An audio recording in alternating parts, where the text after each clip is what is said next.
I went and saw Alien Romulus in opening weekend, and I really liked it, but at the same time, I had a few problems with it, and I told my friends this at the time, but even since then, I haven't been able to stop thinking about how much parts of this movie irk me, and just telling a few people hasn't really done it, so now you get to hear me complain about it. Sorry!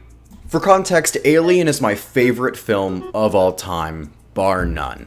But it's part of a franchise that just about everyone knows at this point is full of misses and has just a few hits. So, when I first heard this movie was in production, I didn't have very high hopes at all. That was until the first trailer came out. And the movie, as some people started recognizing, looked incredible.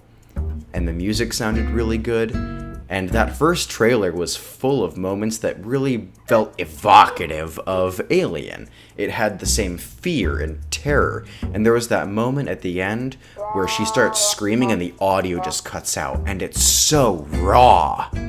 But now we've hit the point where the movie's actually out, and some people really like it, and some people really don't. But I'm right there in the middle, because I really want to love this movie, but there are some things that really just hold me back. And a lot of those things come from the fact that it's a little too reliant on older pieces of media from the same franchise. It is partially a return to form, however, as this is the first time where xenomorphs are like the main focus since Alien Resurrection, I think. And it doesn't try to do a synthetic twist that's too similar to what happened to Ash in the original, because many others have tried since, and it's just not as effective. So instead, the main character in the story is treated as a sibling to the main character. And his whole thing is that before her dad died, his last directive he gave Andy, the synthetic, was to do what is best for Rain, the main character. And so he's just a really good guy, despite the fact that some of the crew isn't nice to him because of how synthetics affected their family. But because of this, we grow to really like Andy. But when they get on the ship that they're trying to get on to get cryopods and leave the planet, they can't access all of the rooms and stuff because they need a science officer's authorization to get through. So they have to find the science officer on board and take a chip from his head and put it in Andy's head. But when they do this, it changes Andy's main directive from do what is best for Rain to do what is best for Weyland-Yutani, because that's how they program their synthetics.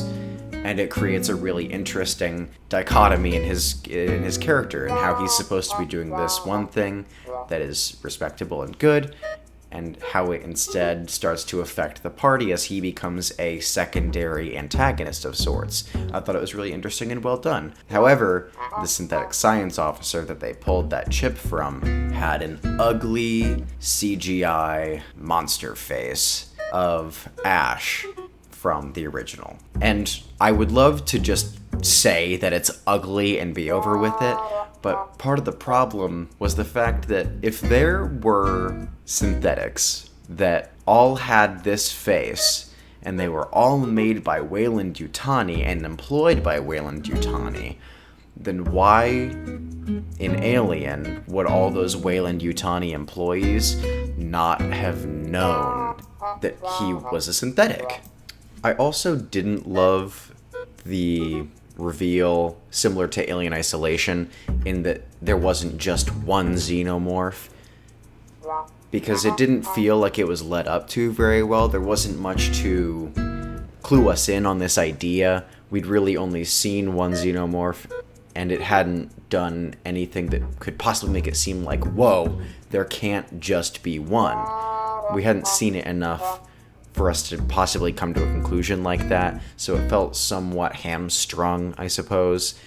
And another big problem with these things relating back to older works is there are several instances of lines of dialogue in this movie that are just there to make you think, oh, I heard that in another movie, I heard that one in Alien, I heard that one in Aliens. And it's not just corny. I get that some people can enjoy callbacks like this to older works. I'm not sure how. I always find it corny. It always feels like it lacks imagination. I don't need to be reminded of older works. I want you to show me something different. And up until like the final act, I just kept feeling like it didn't have much of its own identity. It was too enraptured with reminding you of the highs of this franchise rather than becoming a new high. And on the topic of that final act, that final sequence, I genuinely think it's terrifying and excellent, and I'm not going to spoil it at all. You should watch it for yourself in the theater, because holy shit. And while the music was really good, I think the music in this movie is really good. The soundtrack's really good. You should listen to it in your own time. Like 10 out of 10. No notes. But there is too much of it, I think, for a movie that is generally such a quiet horror. At least Alien is. And Aliens doesn't have all that much as well. But there are too many moments where I think I'm being too overwhelmed with extra sounds rather than trying to exist in the same context that the characters are. Like, after that final act that I think is almost perfect, when she's done the thing and she's like relieved to have completed her mission, there's like a triumphant song that plays rather than just silence. And her trying to like catch her breath after this like life-changing scenario.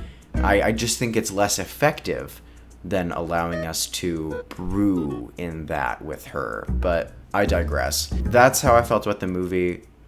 I think it was pretty good. I think it's worth seeing, but I know it could have been better is my biggest problem.